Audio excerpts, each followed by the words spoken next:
Oke, bismillah. Assalamualaikum warahmatullahi wabarakatuh.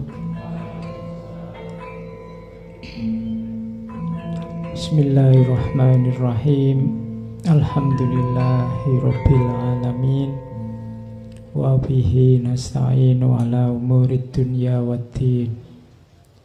Allahumma sholli wa sallim wa barik ala habibina wa syafi'ina Sayyidina wa maulana Muhammadin wa ala alihi wa ashabihi wa man tabi'ahum bi ihsanin ila yaumiddin. Bismillah, mari kita mulai ngaji lagi. Kali ini temanya tema sisipan. Harusnya bulan ini masih bulannya Yunani. Cuma ya capek ya kalau Yunani terus, saatnya pulang balik ke timur, mampir sebentar di Baghdad. Kita temui beliau Abu Nuwas, atau orang Indonesia lebih mudah mengucapkannya Abu Nawas. Kalau saya ngomong Abu Nawas, mungkin yang terbayang lucu-lucunya. Ya. Padahal sebenarnya tidak begitu. Ya, beliau memang termasuk orang yang cerdik, orang yang cerdas, orang yang pinter. Kategorinya kategori ulama, bahkan ada yang bilang sufi. Tapi sebenarnya aslinya tidak begitu. Beliau ini lebih dikenal sebagai penyair, sastrawan. Beliau punya gaya khas dalam dunia kepenyairan. Jadi pertama-tama itu. Cuma beliau ini nanti hidupnya zaman Harun al-Rasyid, dan ini terkenal sekali karena kisah-kisah tentang Abu Nuwas dan Harun al-Rasyid ini masuk ke 1001 Malam. Jadi justru terkenalnya dari situ, dikenal masyarakat dari situ. Cuma karena 1001 Malam ini buku cerita, orang kenalnya terus cerita-cerita lucunya. Padahal sebenarnya bagi yang meneliti Abu Nuwas, ini tokoh ini sangat kontroversial. Jadi tokoh ini dikenal tukang minum, kemudian main perempuan. Bahkan tidak cuma perempuan, kabarnya cowok cewek ya oke. Kamu tidak usah kaget, orangnya memang seperti itu. Dan beberapa kali keluar masuk penjara ya karena ulahnya. Meskipun ya dia memang cerdik, pinter, ilmu agamanya juga dalam. Tapi dia punya kekecewaan tertentu dalam hidupnya, punya hasrat, punya gairah tertentu yang hidupnya jadi kontroversial. Ada yang benci, ada yang suka, ada yang memuji, ada yang macam-macam. Pokoknya ini tokoh ini gado-gado. Tapi untuk dunia sastra pengaruhnya luar biasa. Meskipun nanti di akhir hidupnya dia juga mengalami pertobatan yang juga luar biasa. Sampai syairnya kamu hafalkan sampai hari ini. Oke. Itu gambarnya Abu Nuwas, yang gambar Khalil Gibran tahun 1916. Jadi di antara yang disukai penyair oleh Gibran itu Abu Nuwas. Kalau dia sendiri sih hidupnya sekitar tahun 750 nanti meninggalnya 841. Abu Nuwas ini gelar. Nuwas itu artinya rambut yang ikal. Jadi dia dikenal rambutnya ikal sampai sebahu. Ini saya bawakan foto patungnya. Patung ini ada di Baghdad. Nama aslinya Abul Hasan bin Hani Al-Hakami. Jadi Abu Ali Al-Hasan bin Hani Al-Hakami. Patungnya kan juga unik. Dia megang cangkir. Itu mesti arahnya untuk minum-minum. Ya, jadi karena memang pokoknya hobinya minum. Sebelum tobat itu pokoknya favoritnya minum. Makanya nanti puisinya itu bikin genre khusus yang dikenal sebagai khomriyat. Jadi coba cariin yang belajar sastra, nanti ada genre puisi yang dikenal khomriyat. Itu pelopornya Abu Nuwas ini. Jadi puisi-puisi tentang Homer. Oke, jadi tidak harus dibayangkan lucu-lucu ya. Mungkin kamu tadi bayangin Abu Nuwas isinya ndagel dok, ndak ada malahan. Jadi isinya ada momen-momen serius memang dalam hidupnya yang dia tanggapi secara lucu.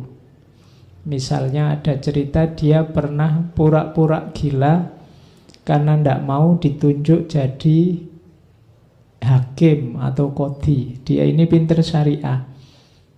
Ayahnya ini tentara zaman Marwan.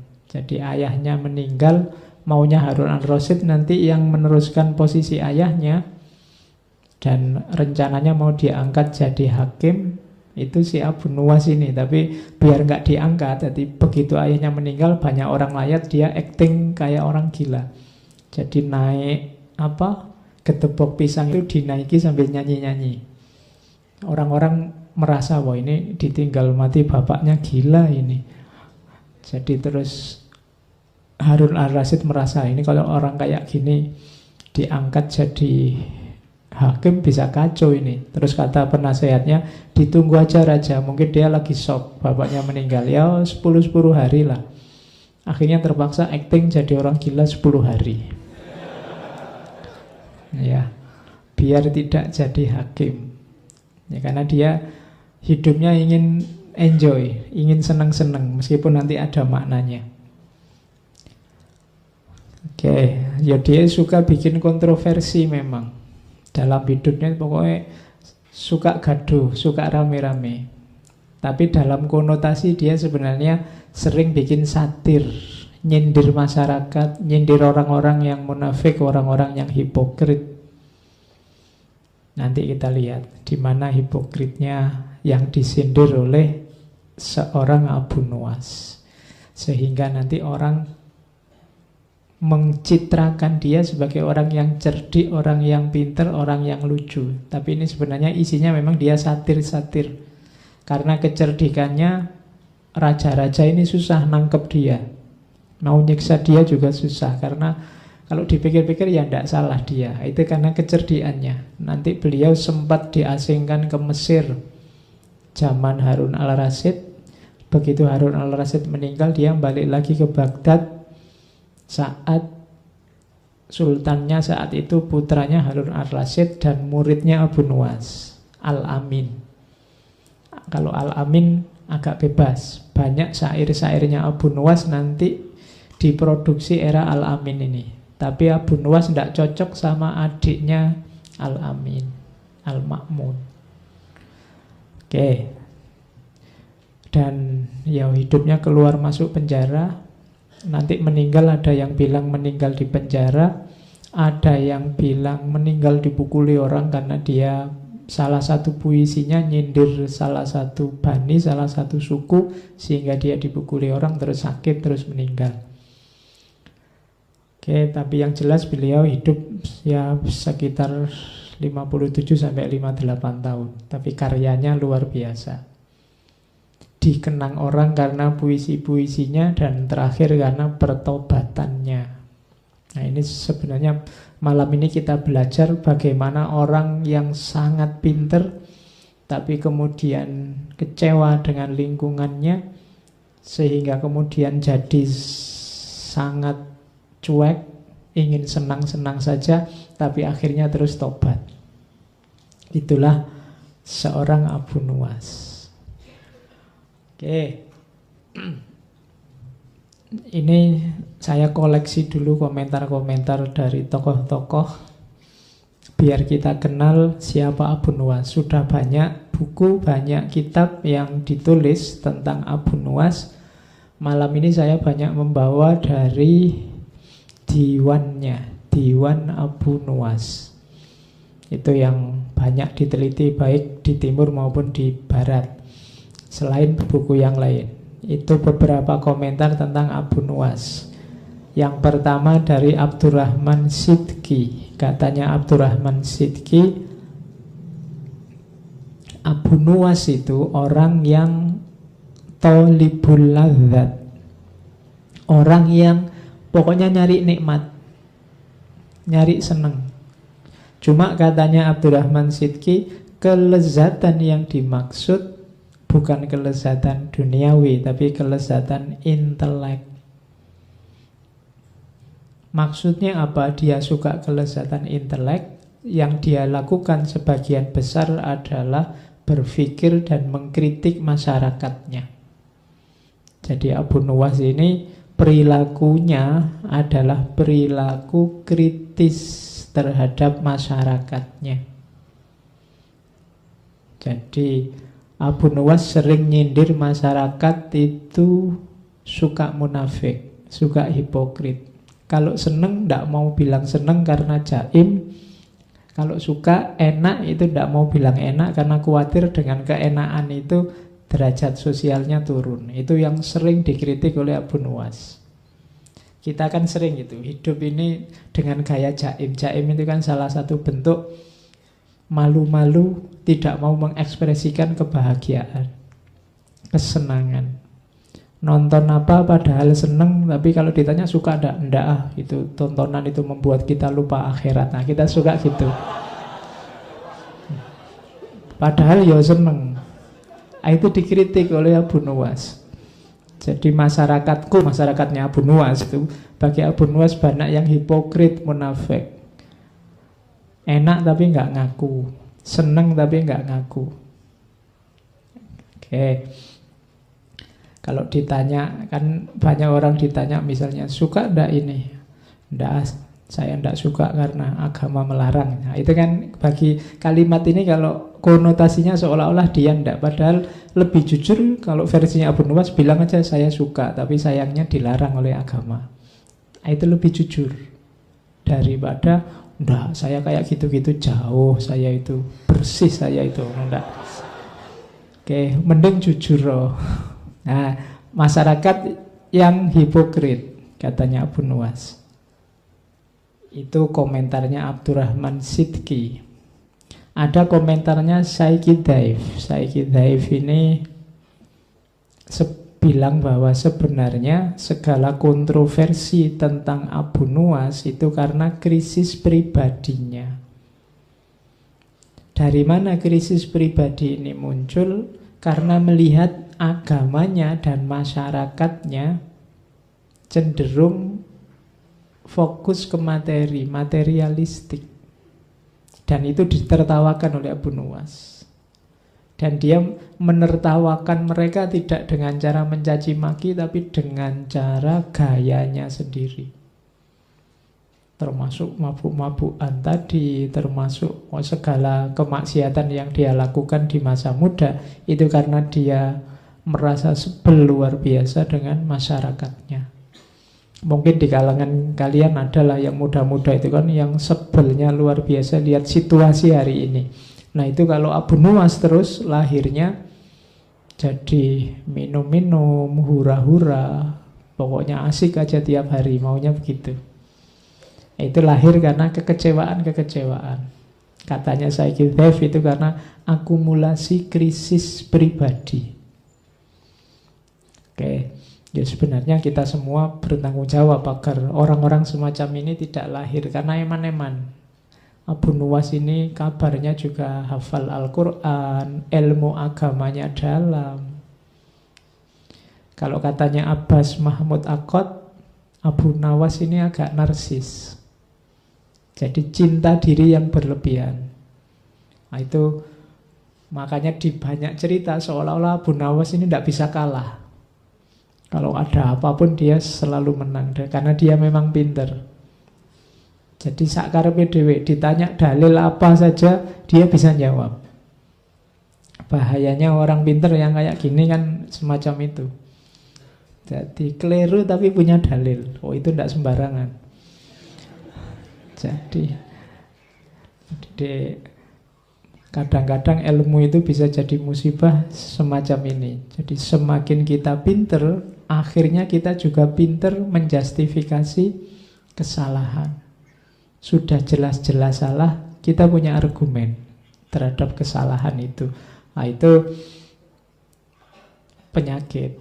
Sama katanya Abbas Mahmud Akkad tentang Abu Nawas ini narsis. Cuma karena dia pinter, dengan kepinterannya dia bisa membungkus segala cacat, segala kurangnya. Nanti di belakang dia malah mengkritik. Ketika dikritik orang kok mabuk terus, dia nanti pakai ayat. Nanti kita lihat. Ya. Jadi ketika dikritik orang dia bisa pakai ayat. Oke. Jadi itu komentarnya para ulama. Ada juga ini kalimatnya Ibnu Mu'taz dalam Tabaqatus Syu'ara.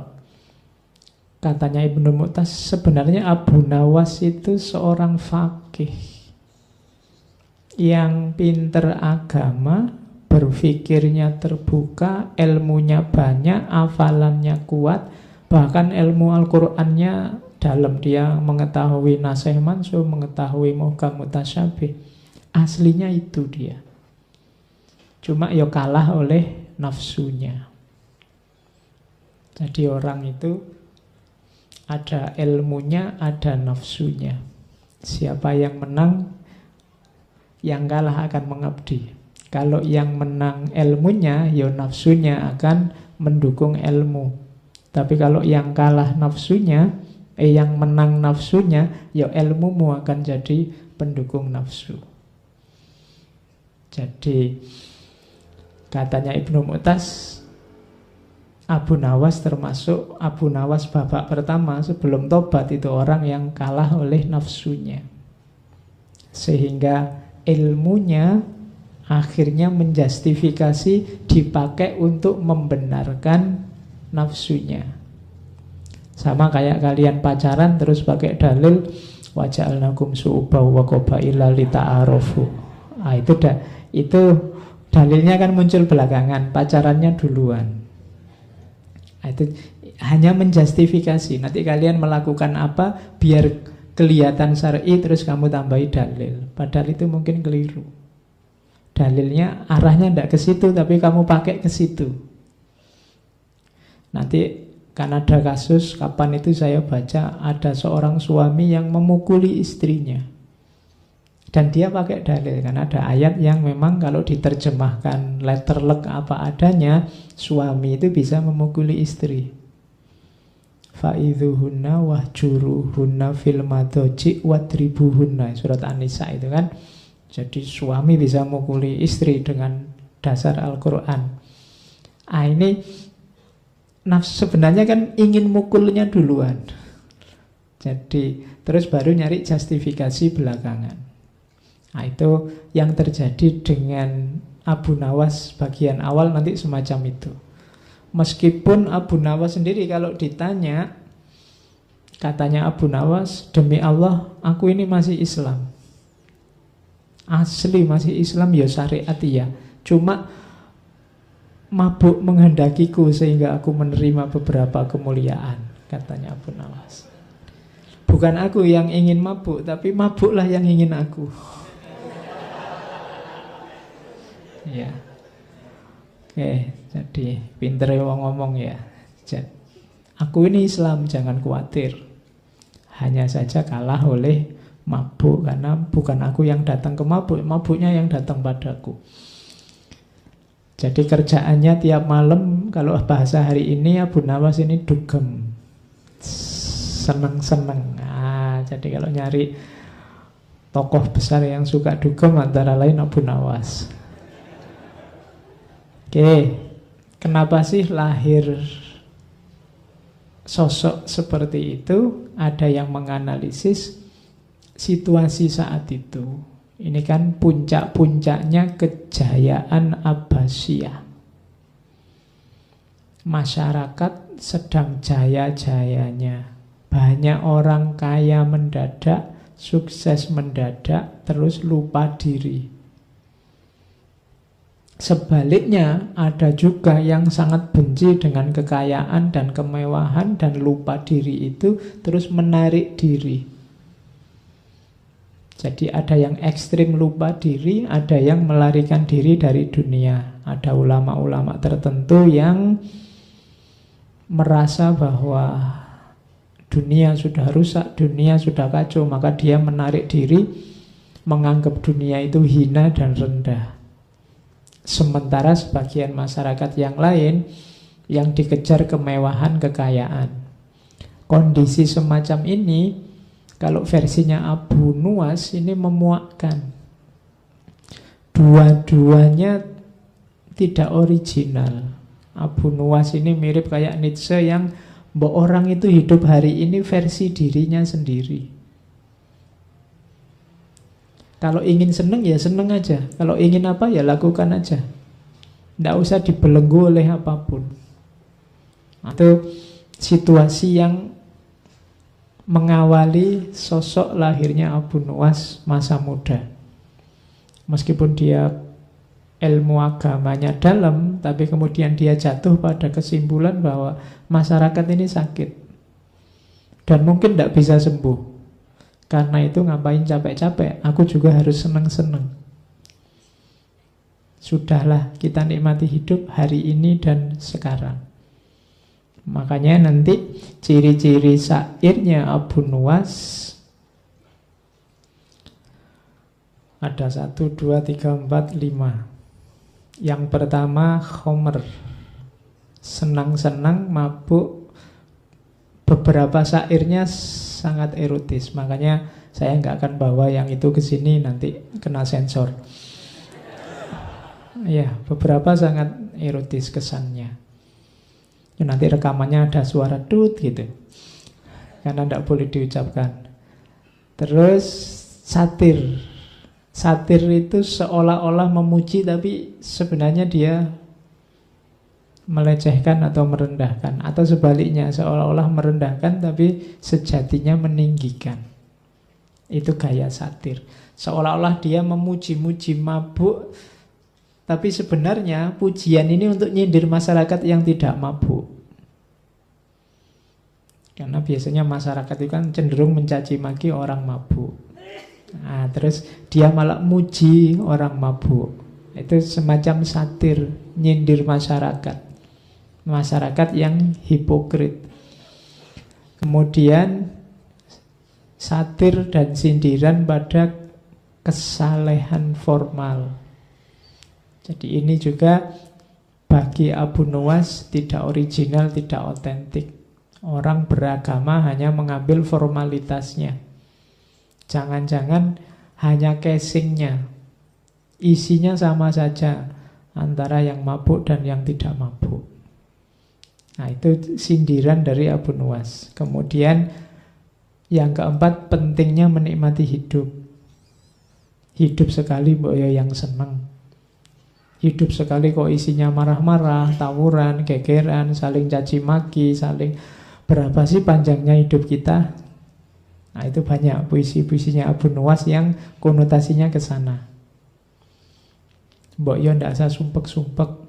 Wong hidup kita ini ndak terlalu panjang, kita nikmati saja hari ini. Ndak harus khawatir tentang masa depan atau menyesal tentang masa lalu. Hidup kita hari ini. Nah, itu pentingnya menikmati hidup. Dan yang terakhir, ini yang banyak dikutip adalah kesadarannya di babak terakhir kehidupannya tentang pertobatan, kesedihan, penyesalan terhadap yang dia lakukan di awal. Cuma ya kita tidak akan langsung jujuk tobatnya, kita selusuri pelan-pelan dari mulai mabuknya. Seperti apa sih kondisi dia waktu mabuk? Oke.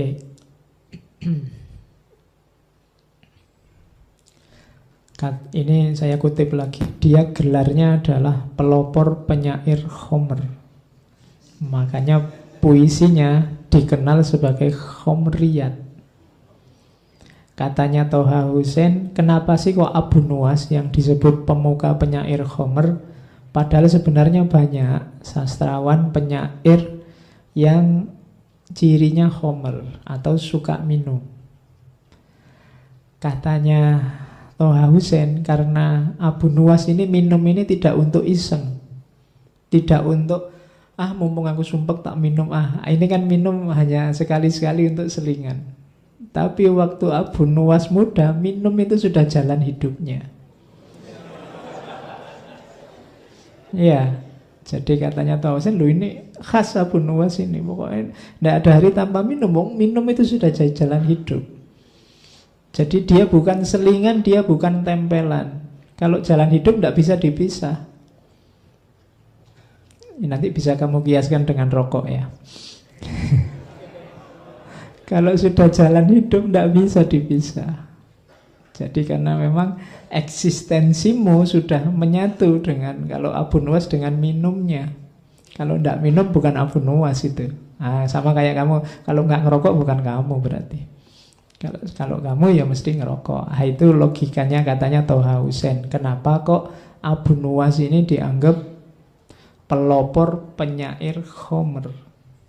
Itu salah satu puisinya yang dari Diwan Abu Nuwas itu. Ingatlah, segarkan aku dengan Homer dan katakan bahwa itu Homer. Ini kan terang-terangan, tidak sembunyi-sembunyi. Kita kadang-kadang kalau melakukan yang tidak cocok atau tidak enak, kadang-kadang kan sembunyi-sembunyi. Padahal ya kita nikmati, tapi kita tidak mau menampilkan. Tapi Abu Nuwas menyindir orang yang menikmati tapi sembunyi-sembunyi. Analoginya dengan Homer.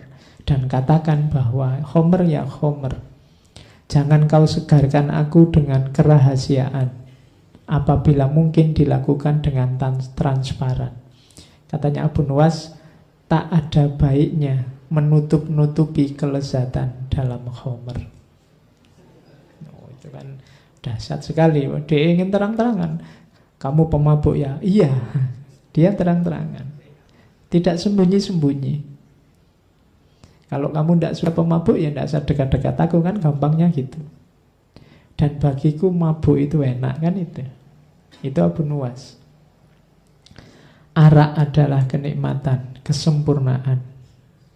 Dan dia nikmat bahkan saat hanya duduk bersama orang-orang yang duduk meminumnya. Jadi nongkrong aja bareng sesama peminum itu sudah nikmat. Itu Abu Nuwas. Bahkan ini kontroversi luar biasa, ini ceritanya Ibnu Mandzur. Satu ketika Abu Nuwas ini masih mabuk terus sholat. Imamnya membaca Al-Kafirun, Qul ya ayyuhal kafirun. Itu jawab Abu Nuwas. Terus dia jawab labbaik. Iya. Jadi kan itu, katakan wahai orang kafir itu, yo aku ngono. Iya. Itu nyindir kita luar biasa. Kita sekarang takut disebut kafir, takut. Abu Nuwas malah yo aku kafir ngono. Jadi katakan wahai kuliah ayyuhal kafirun, dia malah jawab. Ya. Nah, itu ya memang sedang mabuk, tapi sebenarnya cerita ini sindiran. Jadi kita semua itu biasanya kafir tidak ngaku. Kafir itu kan jenisnya banyak macam-macam. Dan Abu Nuwas ngasih contoh terang-terangan waktu sholat lagi. Iya, kuliah ayyuhal kafirun labbaik. Nah, itu. Imamnya kaget mesti. Terus dia diinterogasi lama. Kalau hari ini itu sudah pelecehan, masuk penjara ini pasti. Tapi terus dilepaskan karena alasannya orang ini memang suka ndagel kok, pelawak dia ini. Mungkin maksudnya ngelawak tapi waktunya ndak pas ya. Kesimpulannya gitu terus dilepaskan. Itu enaknya jadi pelawak kan gitu. Kamu kalau keliru tinggal ngomong, oh itu cuma guyon kok, itu ndak serius. Nah itu Abu Nuwas kan memang beliau ini terkenal aneh-aneh. Karena ada cerita satu ketika dia teriak-teriak, ini loh Abu Nawas, aku orang yang tidak suka kebenaran. Aku orang yang cinta fitnah. Dan aku orang yang lebih kaya dari Allah.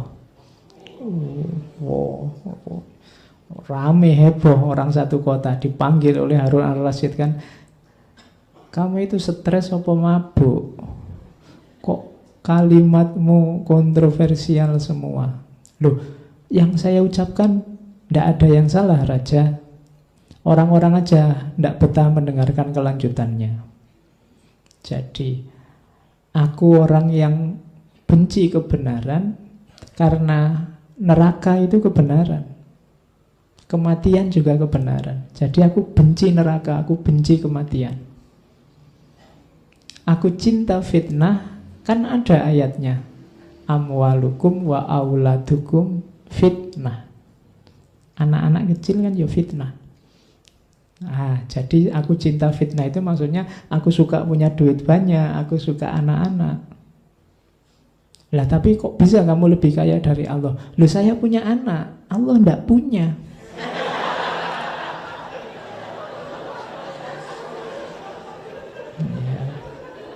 Oke. Ya kan Allah kan lam yalid wa lam yulad. Iya. Jadi itu pinternya Abu Nawas kalau ngomong. Karena ada cerita juga dia suatu ketika bikin fatwa, barang siapa sholat dilarang rukuk dan sujud. Itu heboh lagi waktu dipanggil oleh Harun al-Rasyid. Kok ada kamu fatwa nyeleneh gitu, sholat kok dilarang rukuk dan sujud? Loh orang-orang kok enggak tanya sholat apa dulu?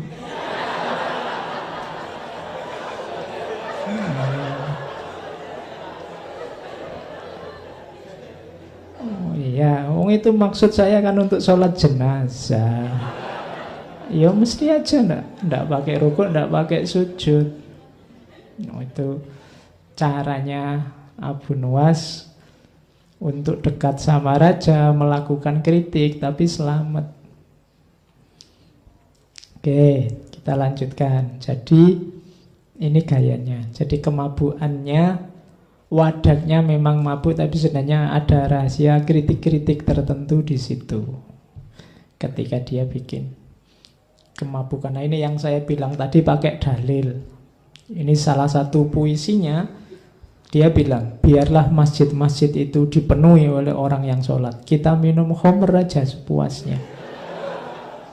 Kenapa kok gitu? Tuhan pun tak pernah mengatakan neraka wil bagi pemabuk, tapi Tuhan justru berfirman neraka wil bagi orang yang sholat. Kan ada fawailul lil musallin, tidak ada fawailul lil pemabuk. Jadi mabuk itu ini mesti diucapkan waktu mabuk. Tapi ada rahasia nasihatnya. Nasihatnya apa? Hati-hati pakai ayat.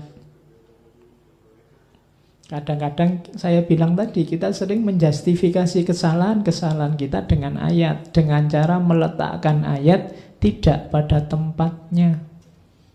Ayatnya untuk apa, kita pakai untuk apa. Kalau bisa semacam itu, kita mending tidak usah sholat. Sholat malah masuk neraka.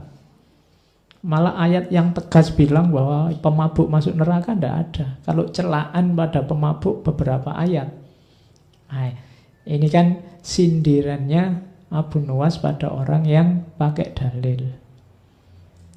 Dalil ya tidak sekedar pakai dalil, harus pas digunakan di ruang dan waktu dan kasus yang pas.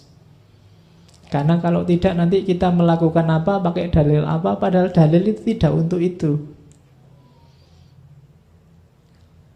Yuk kayak kamu misalnya dzalikal kitabu la raiba fi, kitabu ya maksudnya Al-Qur'an. Jangan kok pegang bukumu. Dzalikal kitabu la raiba fi, kitabku ini, bukuku ini, tidak diragukan lagi, itu ngawur. Wong itu ayatnya untuk Al-Quran. Jadi hati-hati pakai ayat, pakai dalil. Setiap dalil ada ruang, waktu, dan konteksnya. Sama kayak sindirannya Abu Nuwas ini. Kita kan sering pakai fawailul lil musallin. Cuma kan itu tidak bisa dipotong. Alladzina hum an sholatihim sahun. Orang-orang yang sudah sholat tapi lalai. Sholat tapi lalai, jangan-jangan makomnya mirip pemabuk yang disebut oleh Abu Nuwas tadi. Oke, terus. Nah, ketika orang tanya Abu Nuwas, syairmu hampir semua isinya khomer-khomer aja. Maksudnya khomer itu minuman itu toh. Abu Nuwas bilang, siapa yang bilang? Makna khomer telah muncul tersamar, lalu ia hilang dalam ketidakpastian. Saat dicoba dijauhkan dari tatapan pelupuk mata, seketika itu terputus khayal tentangnya. Karena ingkar terhadap keyakinan, keraguan itu datang, sehingga akan kau lihat nyata selama tidak menggunakan mata kepala. Jadi ini menegaskan tadi bahwa syair-syair yang memprovokasi orang untuk mabuk dan macam-macam tadi, memaknainya tidak harus letterlock terus ayo minum minuman keras. Jadi simbolnya bisa macam-macam, wong itu samar kok. Homer itu kan simbol bagi kemabukan. Mabuk itu bisa macam-macam. Kamu bisa mabuk dunia, kamu bisa mabuk harta, kamu banyak hal bisa membuatmu mabuk. Tidak cuma Homer. Wong kamu naik bis ngadep belakang aja bisa mabuk. Ya. Makanya maknanya samar, tidak tegas. Ya silahkan ditafsirkan sesuai situasimu masing-masing. Tapi memang konotasi khomernya sangat terasa. Dia sering dan banyak pakai kata-kata khomer. Makanya syair-syairnya disebut khomriyat. Nah, itu pinternya Abu Nuwas. Dia menciptakan genre sendiri dalam tradisi kepenyairan. Terus ada pelajaran dari situasi seorang Abu Nuwas ini yang bilang dari Ahmad Abdul Majid Al-Ghazali dalam Diwan Abu Nuwas, beliau editornya. Jadi Abu Nuwas ini memang sebelum tobat itu poros hidupnya adalah ingin senang-senang. Cuma ada rahasia di situ. Apa sih kesenangan itu?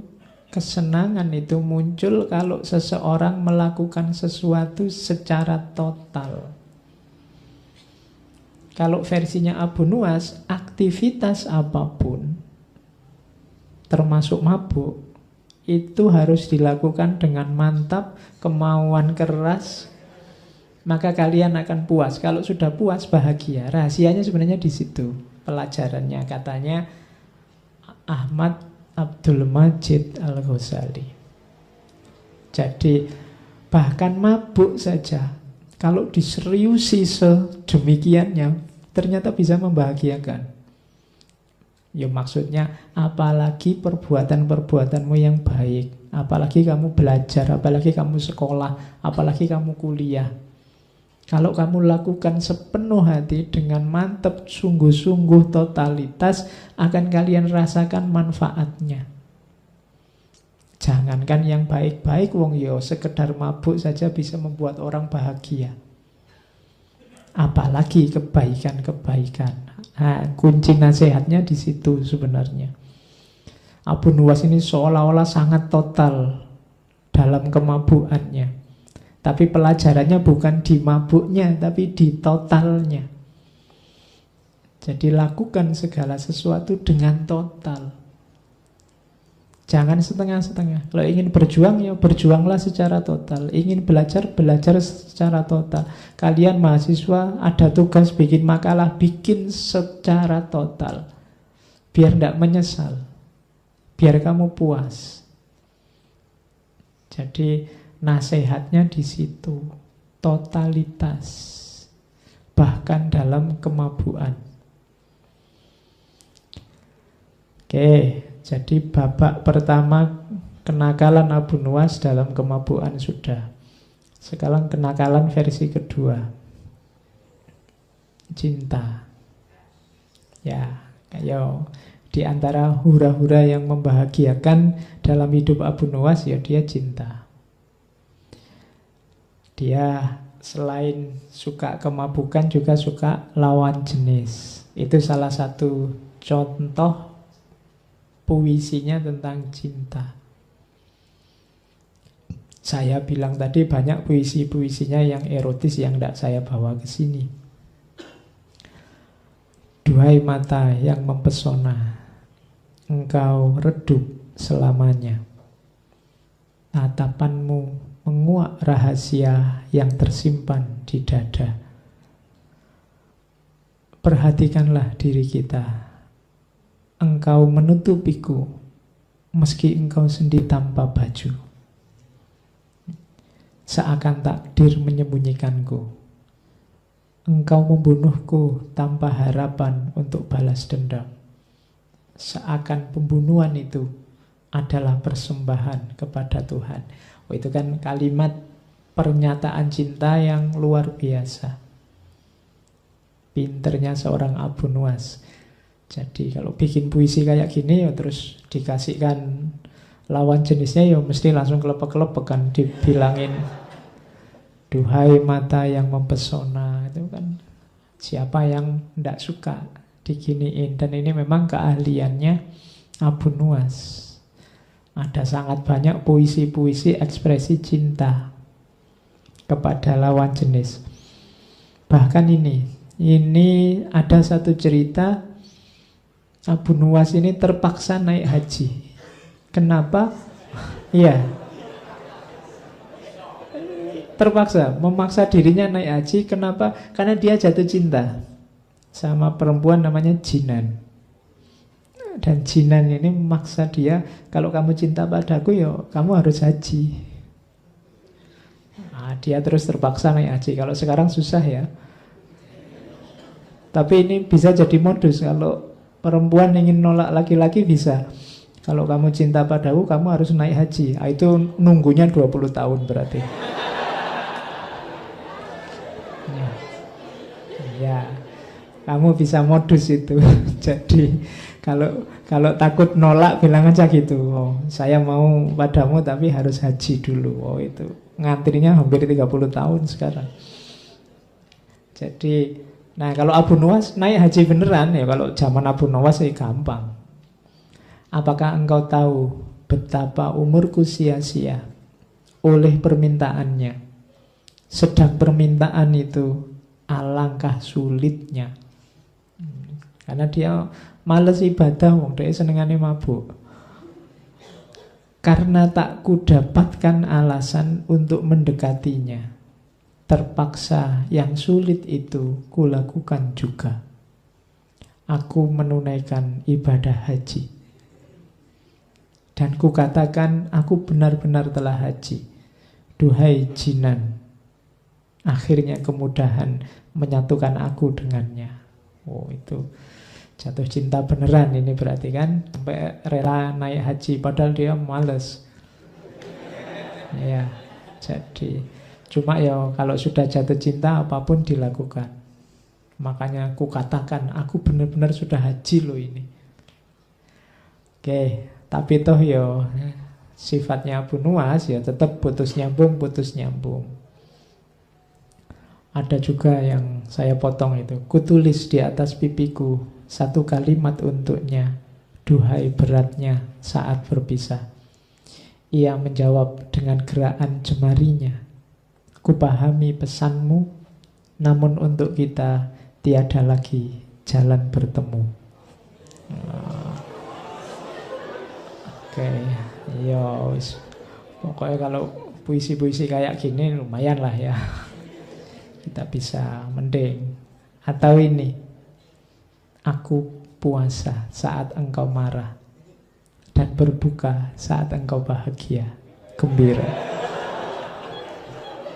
Oke, ayo. Oh, jadi kalau pasanganmu sedang marah kan itu alamat kamu harus tirakat itu. Tirakat itu kan tidak bisa tidur. Kenapa? Karena dia sedang marah. Hidupmu tidak tentram, makan tidak enak. Jadi aku puasa saat engkau marah. Tapi kalau sudah luluh, sudah tidak marah lagi, saatnya buka puasa. Dan aku berbuka saat engkau gembira. Jadi di luar kecerdikannya tadi, Abu Nuwas ini seorang yang sangat pintar bikin puisi, bikin syair. Tapi ya tetap, ini dalam konteks dia hura-hura sebenarnya. Ini babak awal kehidupannya. Ya sering dia dikejar-kejar tentara, dikejar-kejar laskar karena kesalahan-kesalahannya. Tapi lagi-lagi yang menyelamatkan kecerdikannya. Misalnya kalau ada cerita yang suatu ketika rumahnya digeledah. Jadi digeledah banyak barang pecah. Karena mungkin nyari-nyari jangan-jangan menyimpan sesuatu yang bisa membuat dia diseret ke penjara, mungkin begitu. Jadi, Abu Nuwas ini sangat marah, tersinggung karena rumahnya diacak-acak. Dia ingin balas dendam sama raja. Akhirnya satu ketika dia beli roti, rotinya dibiarin busuk sampai banyak lalatnya. Terus roti ini ditutup, dibawa ke depannya Harun al-Rasyid. Ini sudah misi balas dendam ini. Karena dia tersinggung rumahnya diacak-acak. Terus dia menghadap, wahai raja yang adil, saya menuntut keadilan. Katanya engkau raja yang adil berarti harus bisa memenuhi tuntutanku. Terus Harun al-Rasyid tanya, keadilan apa yang mau kamu tuntut? Siapa yang mau kamu tuntut? Siapa yang tidak adil padamu? Terus dia bilang, lalat. Saya punya roti ternyata didahului oleh lalat, sehingga saya sekarang tidak bisa memakannya. Lalat ini sudah tidak adil pada saya. Ya Harun al-Rasyid ketawa aja. Oke lah terus maumu gimana? Tolong Baginda ngasih perintah bahwa saya punya hak untuk memukul lalat dimanapun dia ada. Akhirnya, ya wis tidak apa-apa, untuk menghiburmu sekarang kamu boleh kalau ada lalat kamu pukul saja. Itu Abu Nuwas sudah siap-siap bawa pentungan. Terus dibukalah roti itu, lalatnya nyebar kemana-mana. Ada nempel di kaca, nempel di mana, dia akhirnya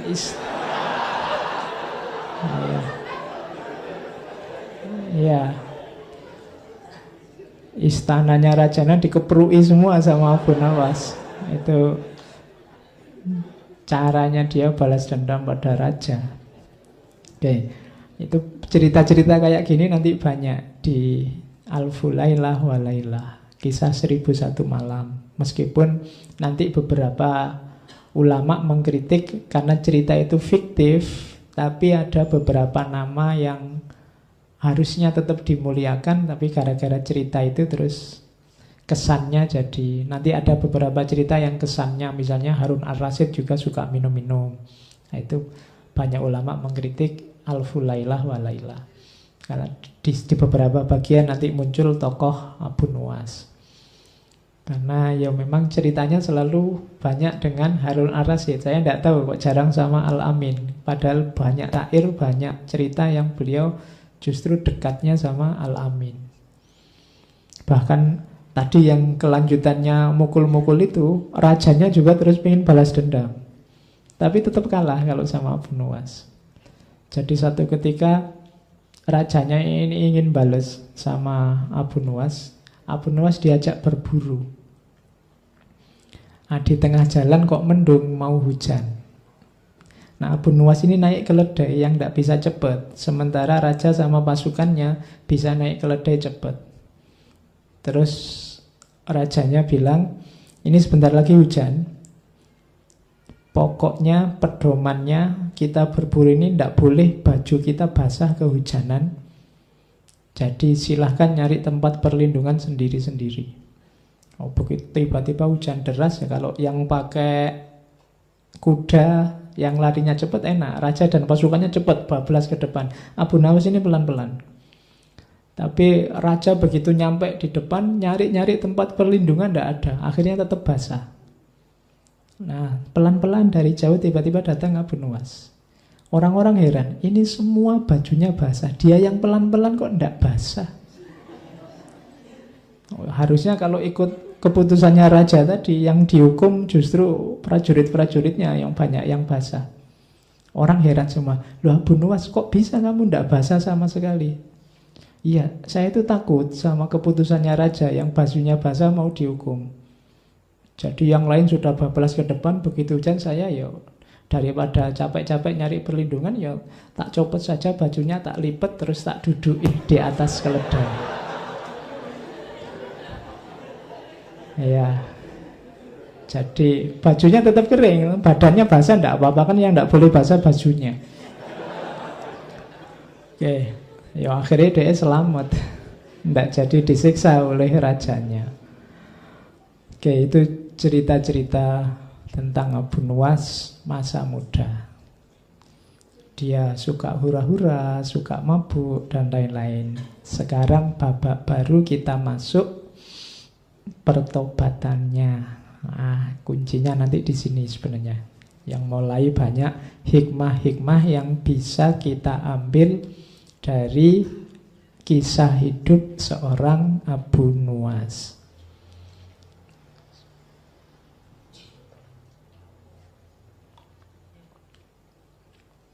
Ada versi-versi tentang mengapa kok Abu Nawas tiba-tiba tobat. Yang pertama ada yang bilang karena di penjara. Ketika di penjara kemudian dia sadar hidupnya jadi tambah religius. Ada juga yang versi kebalikannya, versi kedua malah sebenarnya dia tidak pernah tobat. Ada yang bilang bahwa dia cuma acting aja biar keluar dari penjara. Jadi aslinya ya tetap kayak Abu Nawas yang lama. Ada yang bilang begitu. Tapi dari syair-syairnya belakangan kelihatannya ya dia benar-benar tobat.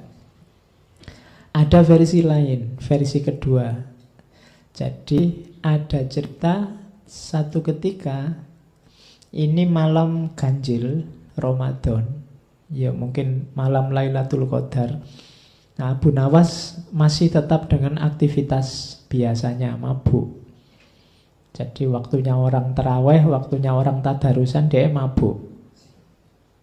Tiba-tiba didatangi orang ke depannya, langsung nuding wajahnya. Orang ini bilang, wahai Abu Hani, jika engkau tak mampu menjadi garam yang melezatkan hidangan, janganlah engkau menjadi lalat yang menjijikkan, yang merusak hidangan itu. Jadi kalau kamu mau rusak, rusaklah sendiri, tapi jangan merusak yang lain. Waktunya orang tadarus, waktunya orang taraweh, kamu merusak situasi. Nah, itu peringatan keras bagi Abu Nawas yang membuat dia tiba-tiba sadar. Entah siapa orang ini, tapi ini membuat dia tersadar bahwa selama ini mungkin dia kecewa dengan masyarakat, mungkin dia mengkritik masyarakat, tapi dengan semua yang dilakukan sebenarnya dia sedang nambah masalah baru di tengah masyarakat. Jadi orang hidup itu kan kalau bisa ya memang masalah di tengah masyarakat pasti ada. Cuma kalau bisa kita jadi problem solver. Kita jadi yang menyelesaikan masalah. Bukan part of the problem, bukan bagian dari masalah. Apalagi menjadi pembuat masalah. Apalagi jadi orang yang selalu bikin masalah.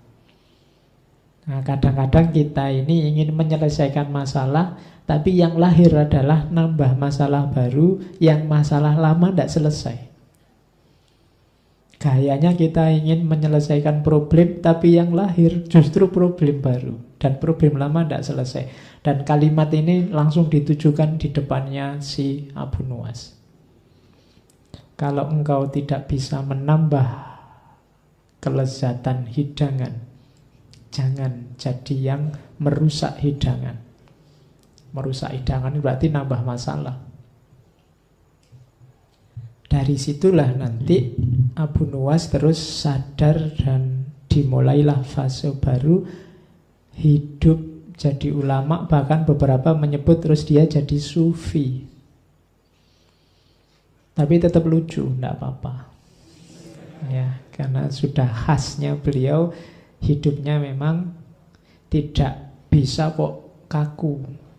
Dia lentur. Makanya terus kesannya dia lucu, bisa beradaptasi dengan situasi apapun. Oke, syair-syairnya banyak. Kita juga kan kenal beberapa syairnya. Ini diantaranya. Misalnya dia menasehati dirinya sendiri. Hai Abu Nuwas, jadilah orang terhormat, baik dan sabar. Ini 3 kalimat ini gabungan yang bagus. Orang terhormat, baik dan sabar. Terhormat itu kualifikasi sosial, baik itu kualifikasi individual, dan sabar itu hubungan dengan yang lain. Banyak orang yang terhormat dan baik tapi tidak sabaran. Banyak orang yang sabar dan baik tapi tidak terhormat. Banyak orang terhormat tapi tidak baik. Macam-macam kombinasi. Kalau bisa ikut Abu Nuwas, jadilah orang yang terhormat, baik dan sabar. Nah, ini dia memarahi dirinya sendiri.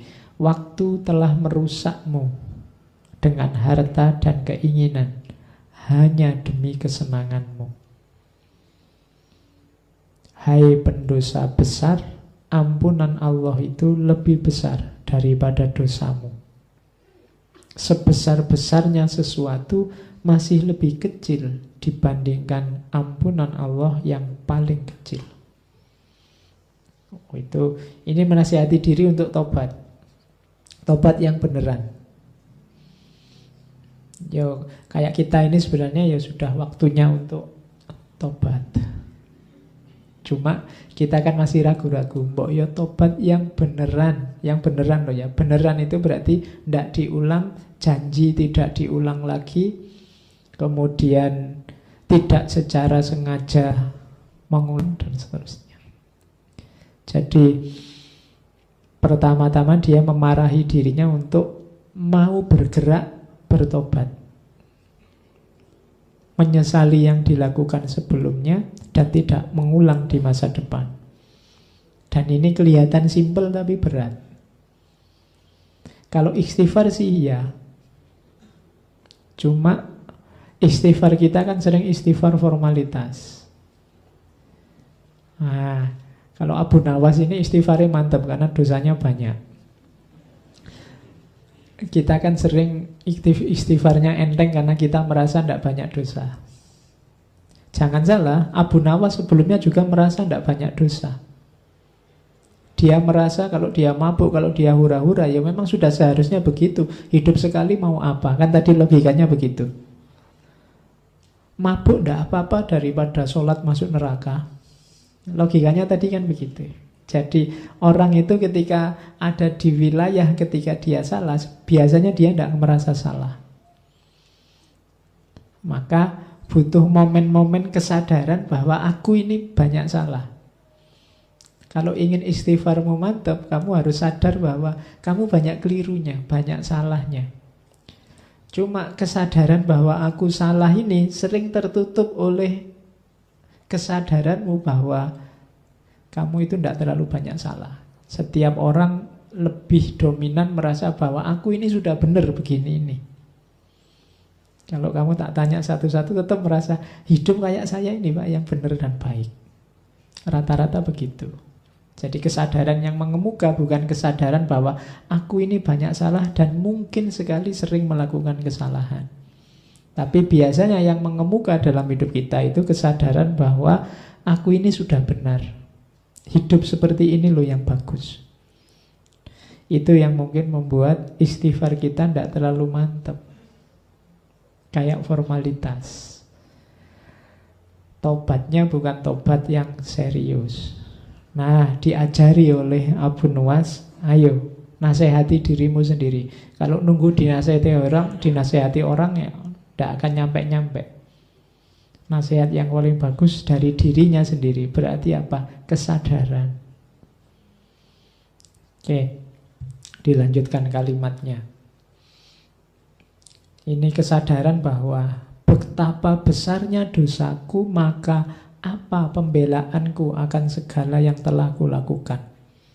Kalau besok Allah tanya, kenapa sih kok kamu mabuk? Kok tak larang mabuk aja begitu susahnya? Nilaiku di depanmu itu seperti apa sih? Kalau besok Allah tanya begitu gimana?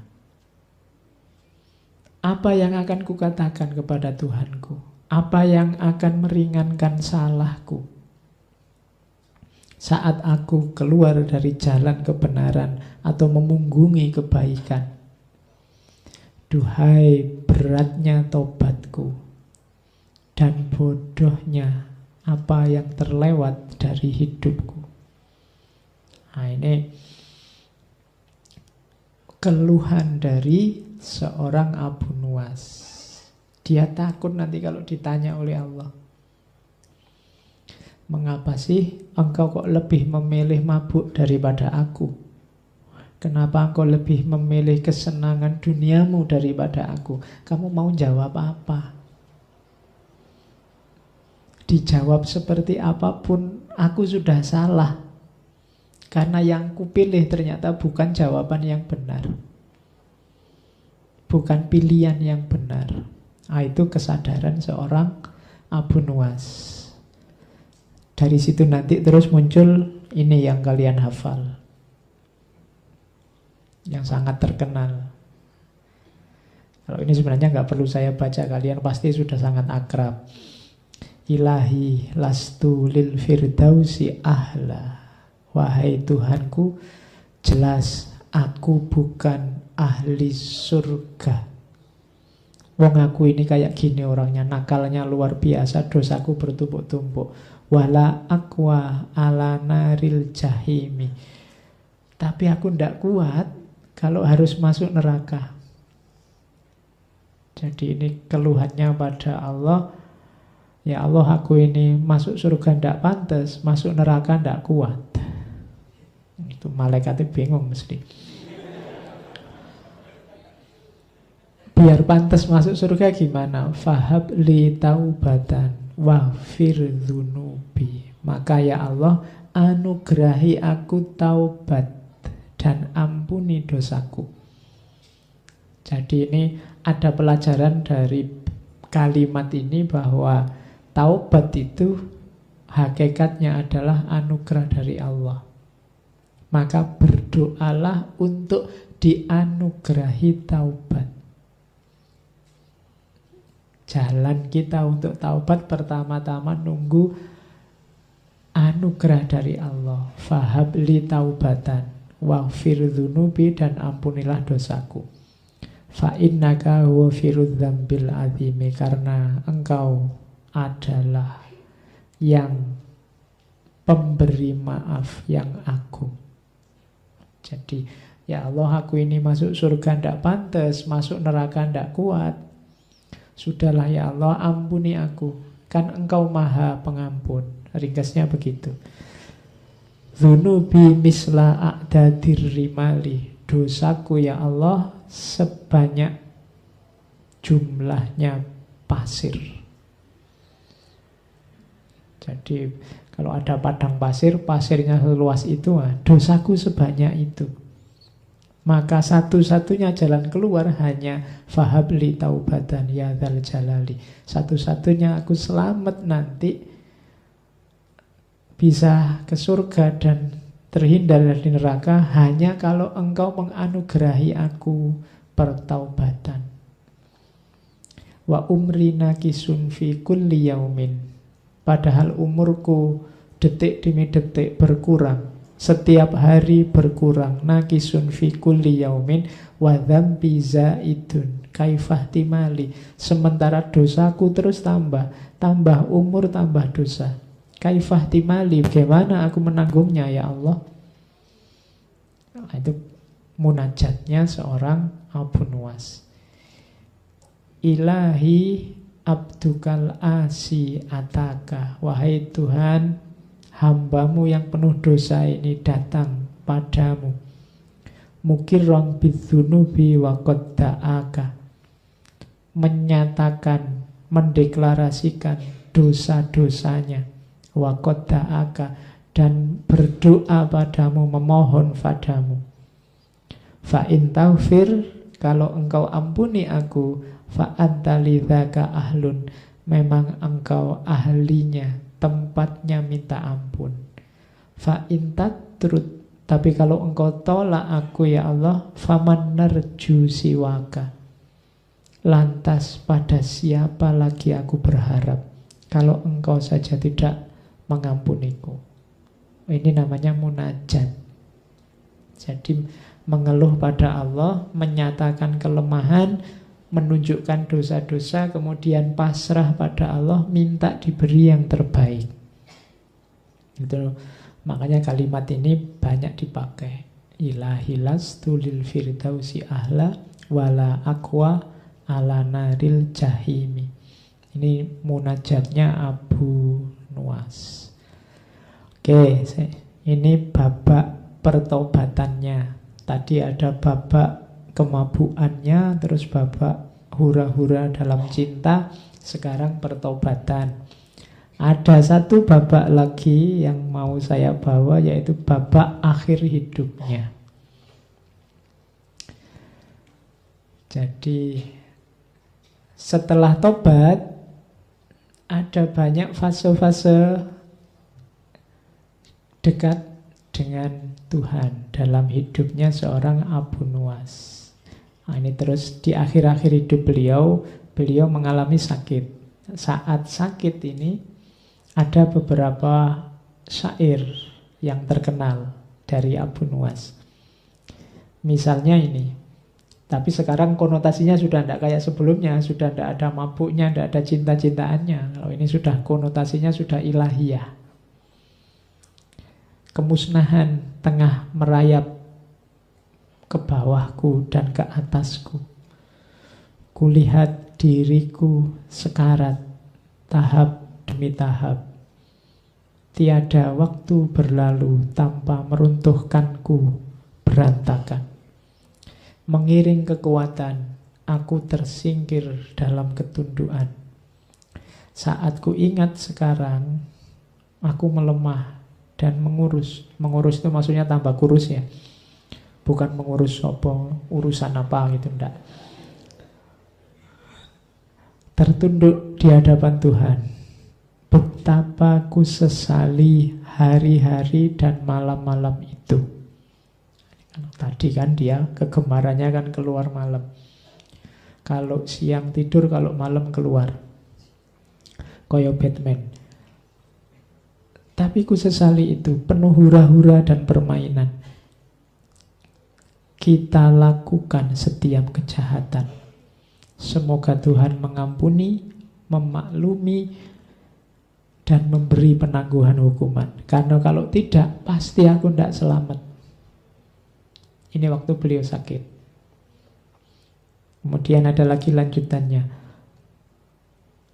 Setiap yang meratap akan diratapi. Setiap yang menangis akan ditangisi. Setiap simpanan akan dibelanjakan. Dan setiap kenangan akan dilupakan. Hanya Tuhan yang tersisa. Siapapun yang dimuliakan, Tuhan jauh lebih mulia.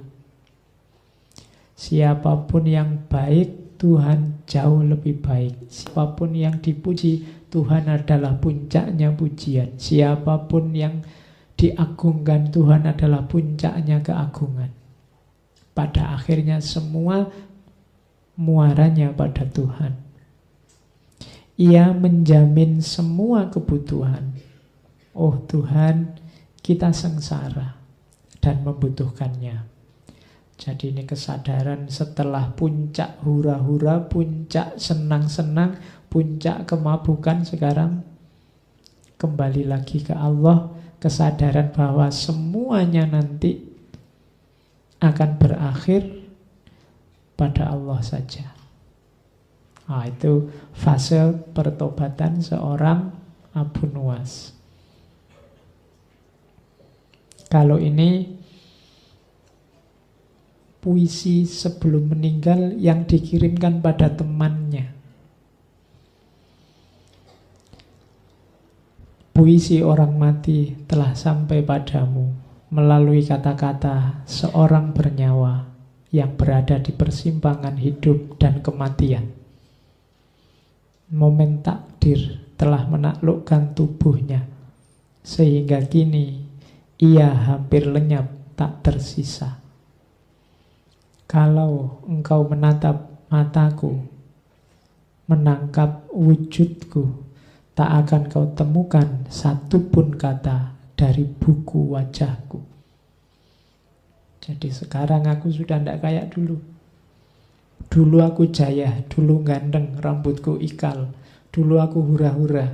Banyak perempuan jatuh tunduk takluk di depanku. Sekarang kalau engkau baca buku wajahku, sudah tidak ada apa-apa di situ. Bekasnya senang-senang tadi tidak ada. Bekasnya hura-hura tadi tidak ada. Yang tersisa hanya penyesalan, pertobatan. Semuanya sudah lenyap, tak tersisa. Dari situ nanti setelah ini beliau meninggal. Ada cerita saat salah seorang sahabat beliau setelah Abu Nuwas meninggal mimpi ketemu Abu Nuwas. Abu Nuwas, kamu kan dosamu banyak meskipun tobat. Nasibmu gimana sekarang? Ada cerita begitu. Terus Abu Nuwas bilang, alhamdulillah aku sempat tobat. Jadi Allah mengampuniku karena syair-syair yang kutulis, syair yang saya baca di depan tadi, termasuk ilahilas. Syair-syair ini aku simpan di bawah bantalku.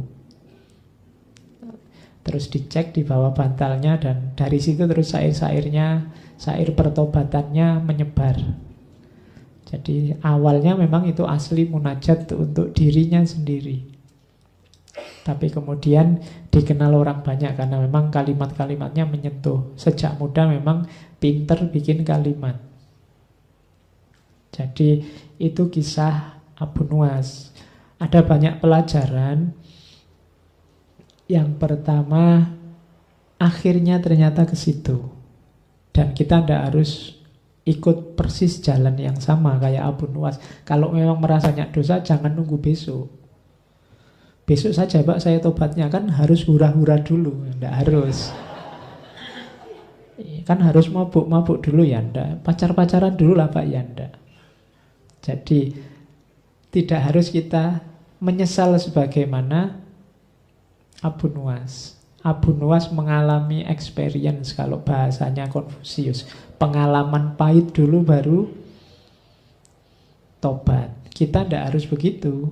Karena untuk mengambil hikmah kebijaksanaan dari pengalaman orang lain itu tidak harus difotokopi. Ada kalanya kita tiru yang baik-baik saja. Jadi pelajarannya ternyata pertobatan. Jadi kita manusia wajar punya salah, tapi tidak wajar kalau tidak merasa salah, tidak ngaku salah, apalagi tidak mau tobat. Nah, itu pelajarannya di situ. Oke. Sisanya kita akan ngambil beberapa hikmah. Ada puisinya banyak, diwan Abu Nuwas itu lumayan. Saya potong kecil-kecil dalam bentuk hikmah. Ini puisi-puisi setelah tobat ya, jangan puisi-puisi yang di depan tadi. Saya potong-potong. Itu kalimatnya bagus. Begitu engkau cinta pada dunia, maka hanya kepahitan hidup yang akan kau rasa. Tidakkah engkau tahu hakikat dunia yang awalnya bening dan akhirnya asin? Itu Abu Nuwas mengingatkan kita bahwa dunia yang kita cintai ini punya hakikat positif di awal, tapi lama-lama dia akan jadi negatif. Ini hakikatnya dunia sudah. Manusia awalnya muda, kuat, jago, tapi lama-lama dia akan menyusut, menurun, jadi tua, jadi lemah. Makan enak, seenak apapun makanan, awalnya enak, tapi coba kamu tambah dari 1 piring jadi 2 piring, enaknya tinggal setengah. Kamu tambah lagi jadi 3 piring, enaknya tinggal 1/4. Kamu tambah lagi sampai piring kelima kamu akan muntah. Yang enak tadi jadi tidak enak. Itu hakikatnya dunia. Pacar cantik, apalagi? Iya cantik, sekarang umur berapa? 10 tahun lagi, 20 tahun lagi, 30 tahun lagi, sudah setara kita selevel. Sama. Jadi kalau kamu nembak terus jawabannya tunggu ya 30 tahun lagi, oh itu sudah berubah banyak pasti sudah. Oh manusia, dunia levelnya menurun. Jadi awalnya bening, akhirnya asin. Maka kalau kita jatuh cinta pada dunia, siap-siap sakit dan kecewa. Karena dunia itu dahsyat nikmat di awal toh. Lama-lama kualitas kuantitasnya menurun. Jadi jangan jatuh cinta pada dunia, rugi, eman-eman. Jadi jatuh cintalah pada yang lebih hakiki. Saya lupa pernah baca di mana. Kalau akhirat itu kebalikannya dunia. Akhirat itu tambah lama, tambah meningkat, tambah berkualitas. Cuma ya mungkin teori yang lain, kitab yang lain. Jadi ceritanya kalau di akhirat itu misalnya hubungan suami istri awalnya enak, diulang lagi tambah enak lagi, tambah enak lagi. Beda sama di dunia, tambah enak 2 kali, 3 kali KO kamu sudah. Jadi kalau di akhirat itu ada yang kitab yang cerita begitu. Sebenarnya itu metafor untuk menunjukkan kalau bedanya dunia sama akhirat. Maka yang kita cintai harusnya yang lebih hakiki, ketuhanan dan akhirat, bukan yang dunia. Terus ini sindiran. Wahai orang-orang yang peduli pada agama, ketahuilah bahwa kebebasan dan pemaksaan itu tidak ada. Semua yang kau tuduhkan tak ada benarnya selain kematian dan alam barzah. Tak seorang pun tahu begitu terpisah nyawa, apakah ia masuk surga ataukah neraka. Ini sindiran bagi kita. Di antara kita ada yang mengunggul-unggulkan kebebasan, ada kebalikannya, mengunggul-unggulkan kekakuan, pemaksaan. Yang satu beragama sangat keras, yang satu beragama sangat longgar. Yang satu andalannya kebebasan, yang satu andalannya pemaksaan. Katanya Abu Nuwas, semua yang kau tuduhkan tidak ada benarnya. Orang yang menganut aliran kebebasan biasanya menyebut yang aliran pemaksaan sebagai dogmatis lah, literalis lah, apalah, fundamentalis lah. Kebalikannya, yang punya aliran pemaksaan biasanya menyebut yang punya mazhab kebebasan sebagai liberal lah, sesat lah, macam-macam. Katanya Abu Nuwas, semua yang kau tuduhkan tak ada benarnya, dua-duanya salah. Kenapa? Jangkauan wawasan manusia tidak ada yang berderajat pasti. Satu-satunya yang bisa dipastikan dalam hidup ini hanya kematian dan akhirat, alam barzah. Jadi yang kita omongkan berdasarkan pemahaman kita itu semuanya tidak pasti. Satu-satunya yang pasti hanya kematian dan alam barzakh. Maka untuk hal yang tidak pasti, jangan korbankan hal yang pasti. Karena hal yang tidak pasti tadi, kita meresikokan bahaya kepastian. Maksudnya apa? Kadang-kadang demi kebebasan, demi pemaksaan, kita terus saling serang, saling menjatuhkan, saling menyakiti, saling berbuat dosa. Ini kan resikonya setelah kematian. Jadi sebenarnya kita sedang menjual yang tidak pasti demi menjual yang pasti demi yang tidak pasti. Nah, itu kalimat ini arahnya ke situ. Padahal ngapain sih kita mengklaim bahwa kita pasti benar, kita pasti lurus, wong tak seorang pun tahu begitu terpisah nyawa, apakah ia masuk surga ataukah neraka. Siapa berani angkat tangan menjamin saya pasti surga, Pak? Tidak ada. Seandainya kamu orang soleh sekalipun, begitu kamu yakin 100% masuk surga, ada kesombongan dalam hatimu. Dan dia yang jadi hijabmu untuk masuk surga. Jadi tidak ada satupun yang pasti. Wong begitu nanti di akhirat sudah hak prerogatifnya Allah. Mau surga apa neraka itu sudah urusannya Allah, tidak jaminan. Ada yang amalnya luar biasa karena kesalahan kecil akhirnya nggak jadi masuk surga. Ada yang dosanya luar biasa karena kebaikan kecil tidak jadi masuk neraka. Kan banyak cerita-cerita semacam itu. Ada ulama yang tidak jadi masuk surga karena mengambil kayu selilit waktu dia habis kundangan pulang ke rumah, ngambil kayu kecil karena tidak ada tusuk gigi miliknya tetangganya. Itu kan yang dicerita selilit sang kiai itu kan. Gara-gara selilit kayu kecil ini dia tidak jadi masuk surga. Tapi ada pelacur yang memberi minum anjing, gara-gara kebaikan memberi minum anjing ini, dia masuk surga. Meskipun hakikatnya dia seorang pelacur. Dalam tumpuan dosa, kebaikan kecil bisa membawa ke surga. Dalam tumpuan pahala, kesalahan kecil bisa menyeretmu ke neraka. Maka tidak ada yang pasti. Jangan menyombongkan diri. Tak seorang pun begitu terpisah nyawa bisa memastikan apakah ia masuk surga ataukah neraka. Maka jangan merasa aman, jangan merasa sudah selamat. Oke, itu kalimat selanjutnya. Terus, kulihat setiap hidup, setiap yang hidup itu fana. Putra si fana. Dengan nasab mulia yang bersambung kepada yang juga fana. Apa yang kita banggakan dalam hidup ini semuanya fana. Bahkan dirimu sendiri itu fana. Fana itu berarti pada akhirnya akan lenyap. Kita juga akan lenyap. Nenek moyang yang engkau bangga-banggakan juga akan lenyap.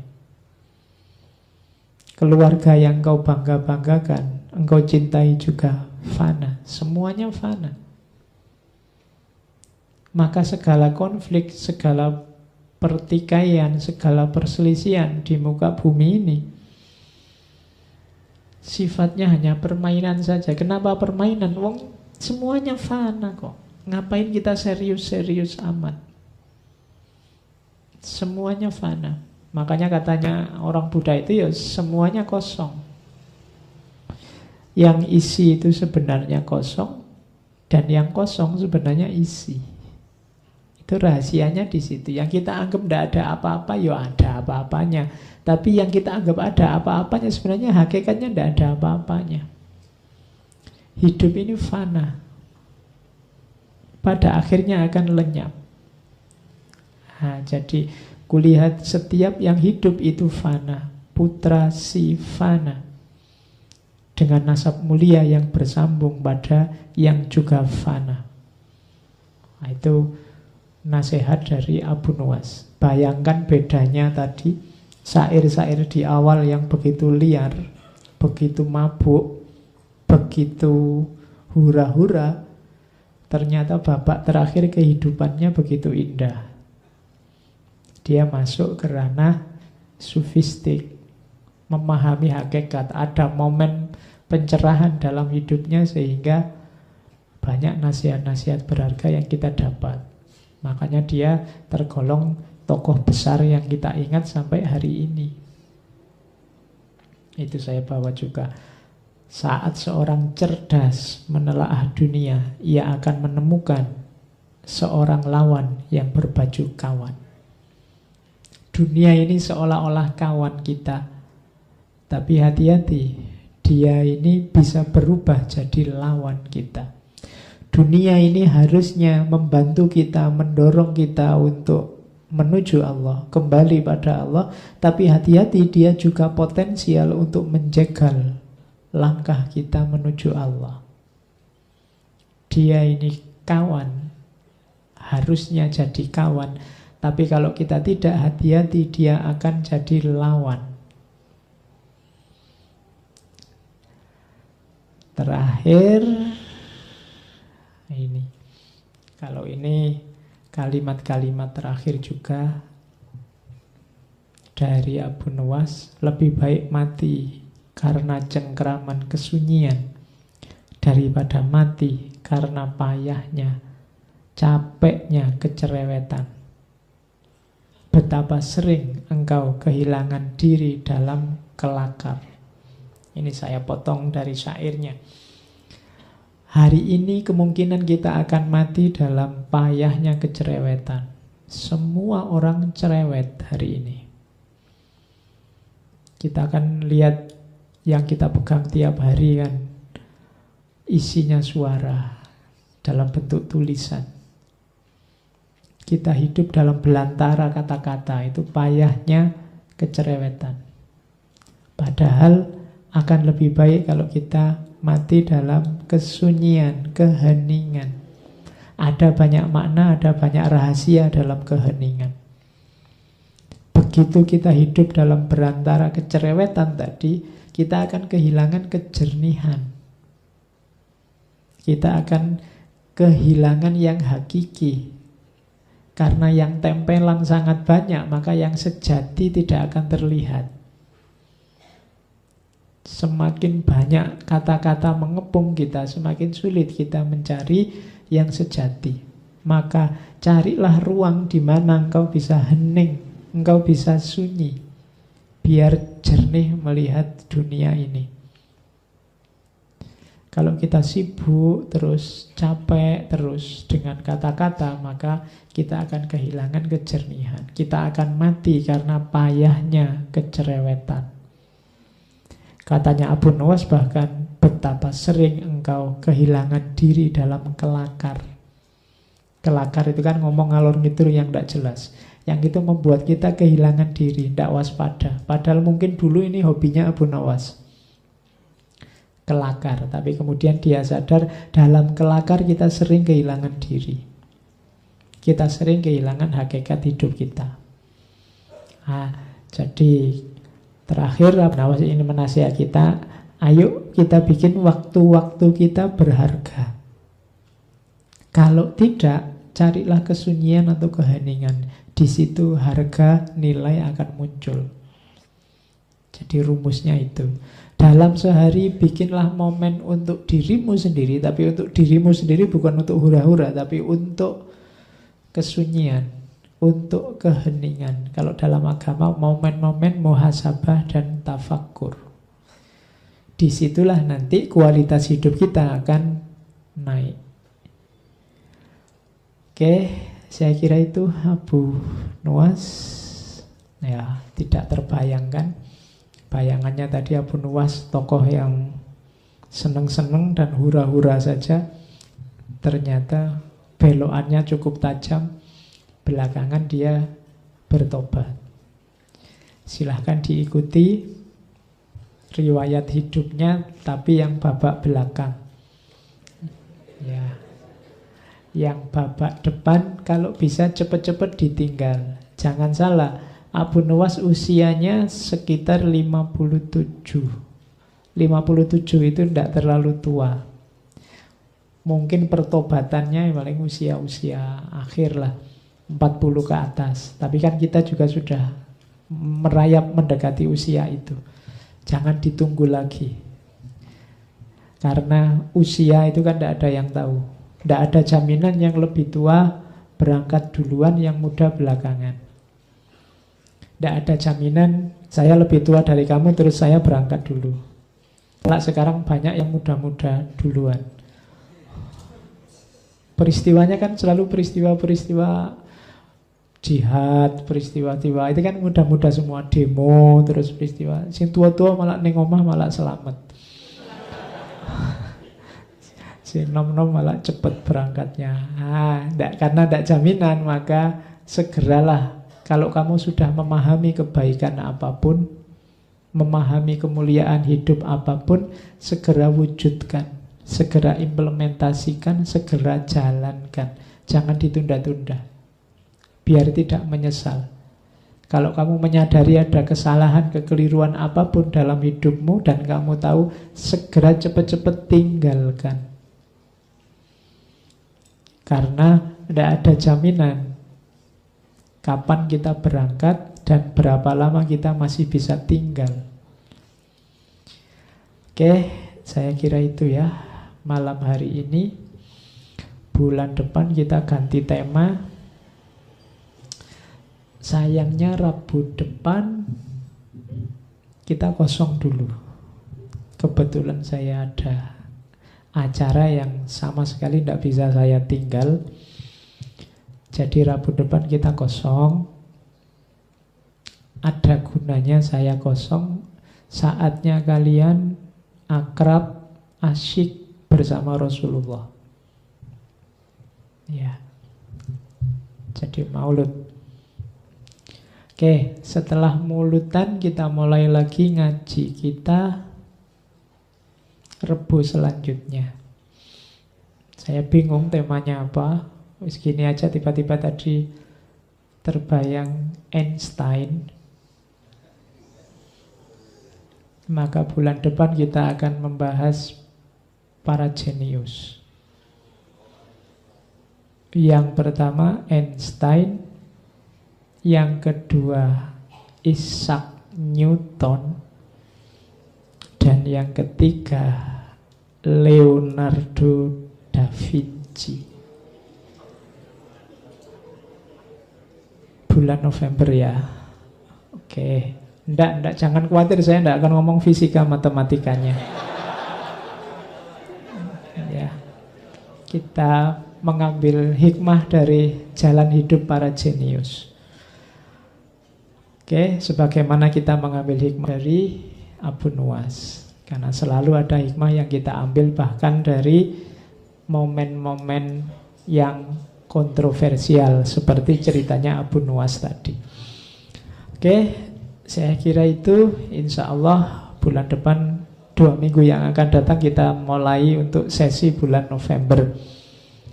Kurang lebihnya mohon maaf. Wallahul muwafiq, wallahu a'lam bissawab. Wassalamualaikum warahmatullahi wabarakatuh.